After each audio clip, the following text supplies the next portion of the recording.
Hello everyone, welcome to my kitchen. My name is Michael and today I'm going to be sharing with you how I make these dinner rolls. They are so soft and delicious. Stay with me and I'll show you how these are made. All right, let's get started making our dinner rolls. These are going to be the softest and the fluffiest dinner rolls you've ever had. Definitely want to try this. So I've already pre-measured out here 3 cups of all-purpose flour. And just remember when you mix your flour in your bowl, when you're scooping it out of your container, you do not want to scoop or compact your flour down into your measuring cup because that'll give you a different measurement than what you want. So definitely check out one of my other videos. I'll put one of my biscuit videos in the link description box below of how I measure out flour. But I've got 3 cups of all-purpose flour in my bowl here. And I've got a 1/4 teaspoon of salt, and we'll go ahead and add that to our mixture. And I'm going to go ahead and proof my milk. Our dinner rolls today will have milk in them instead of water.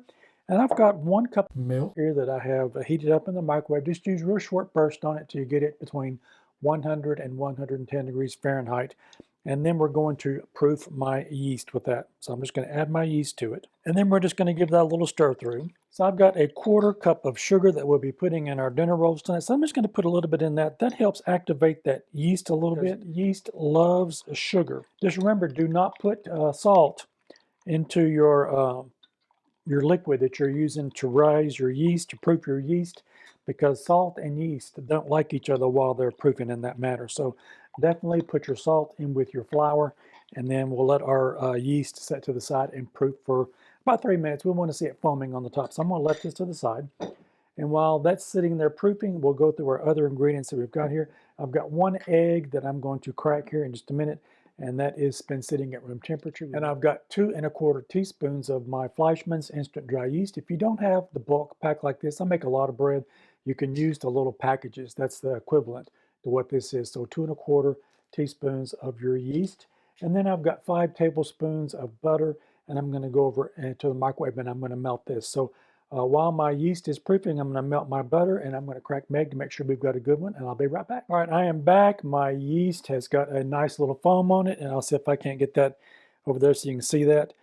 We do want to make sure that we have good active yeast. You don't want to make the bread and find out that it's not going to rise after you've gone through all that process. So I've got a good rise on my yeast here, and I'm just going to go ahead and add the rest of my sugar into my dry ingredients here, and we're just going to give that a little whisk through. All right, now that we've got our dry ingredients mixed together, I'm going to go ahead and put this in my stand mixer. If you don't have a stand mixer, you can definitely do this by hand.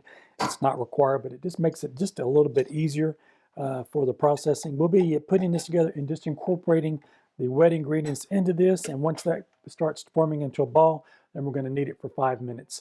So I'm going to go ahead and put my wet ingredients in. I'm going to turn my stand mixer down on about a level 2 so that we can get everything incorporated into it, and then we will show you what it looks like. I'm going to go ahead and put my egg in now. And I've got my butter here that I've melted.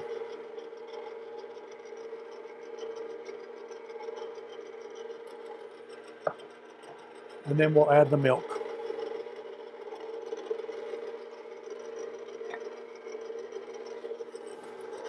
All right, now that my dough's coming together, I'm going to start turning up my mixer to about medium on that to get all the flour incorporated into it to form the ball.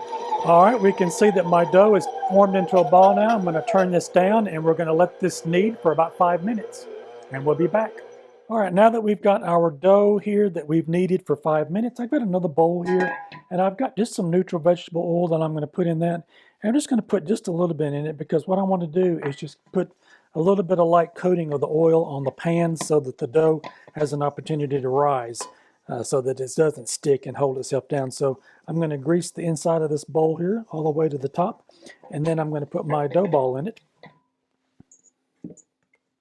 As you can see, that turned out really nicely, and we'll just kind of form that into a ball. All right, we're going to put that into our bowl, and I'm going to kind of turn it over a couple of times because I want to make sure that the top and the bottom has a little bit of oil on it because I don't want the dough to dry out. And then I'm going to take some cling film, and we'll put just a little bit of cling film over the top of it, and we're going to set it in a nice place for it to rise. And we'll need to let this rise for about an hour and a half to 2 hours until it doubles in size. So we're just going to keep a watch on it. I'm going to stick mine over in the microwave. That's get it out of the room air temperature here. That's probably a little bit warmer. in the microwave. Again, that's not on, it's just sitting in there. So wherever you want to put it, you can, just to keep it into a warm spot, and we'll let this double in size.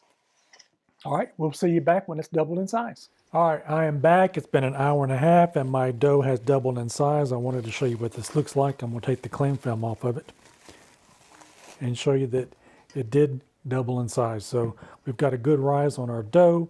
So before I turn this out, I've got a 9x13 baking dish here, and I've got some butter that I left out to a little soften up a little bit. And I'm going to take this and I'm just going to butter this pan with it. So we're just going to kind of give it a good coating of butter all the way around. All right, now that we've got our pan buttered, I'm going to set that to the side. And I'm going to take our dough and I'm going to put it out on the cutting board here. I'm not going to need any flour with this, so we're just going to turn it out. And now we're going to divide this into 16 equal pieces.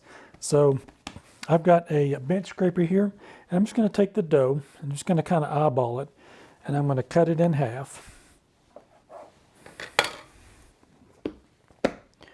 And then I'm going to take that and I'll cut that in half again. And then I'm going to cut that in half again until I get my 16 pieces. I'll continue to keep cutting the dough in half. All right, so let's put this to the side. And what we're going to do now is we're going to make, turn these into little rolls. And I'm going to show you. So we're going to take one of these and we're just going to kind of pinch it around on the bottom in your hand. And we're going to kind of just kind of pull it around till the top of it comes in on itself on the bottom. And we get a nice round top. And then you're going to take it and we're going to put it down on the board. And we're going to take the cup of our hands and we're just going to kind of roll that around on itself until that forms into a little ball, and it will seal up the seam on the bottom of it. So we'll just give that a couple of turns around on the board. We can take a look at that. We've got just almost done there. If you kind of pinch it with your fingers, you can kind of speed the process along with it if you need to. There's my first one. Like I said, you just kind of pinch the bottom of it.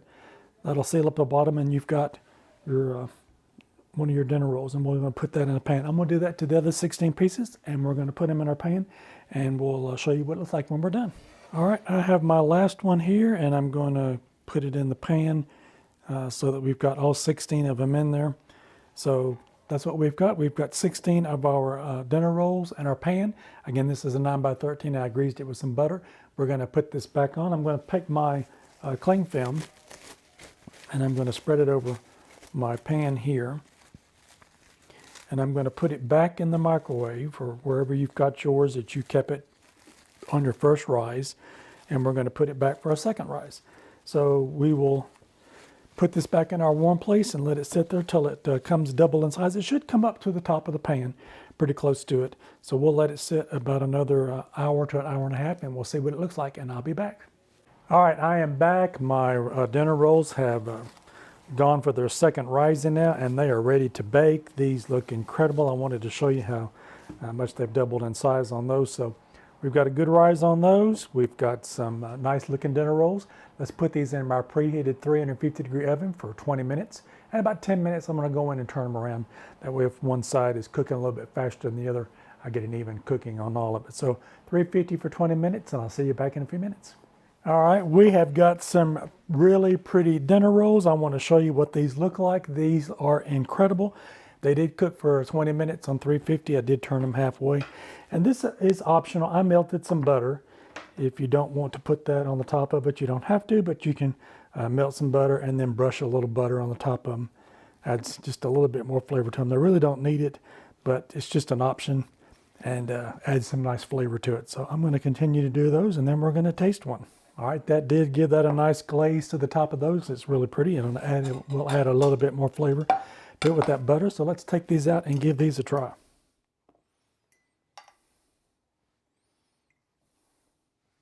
All right, look at our dinner rolls. We've got some really pretty ones here, and just a few ingredients, a little bit of time, and you've got some of the fluffiest. Look at this. I want to pull that open. Look how nice and fluffy those are. Nice and steamy hot. Let's give these a taste test and see how they are.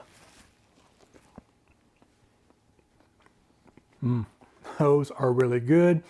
They are nice and tender and soft. And look how fluffy all the layers that we've got on the inside of those.